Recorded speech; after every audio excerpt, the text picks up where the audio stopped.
Mga brothers, naghahanap ka ba ng isang scooter na affordable pero hindi ka mabibitin sa specs and features?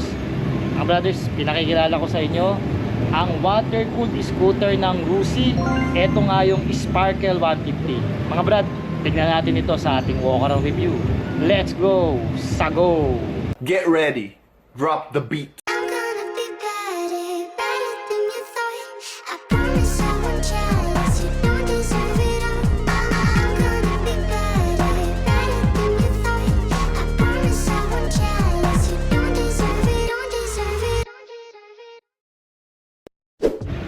Here is mga brothers, ang bagong water-cooled scooter ng Rusi. Ito nga yung Sparkle 150 EFI. Mga brad, ito hindi sa pinopromote ko sila dahil ako wala naman akong bayad sa company ng Rusi. Masasabi ko lang talaga na ibang level ito.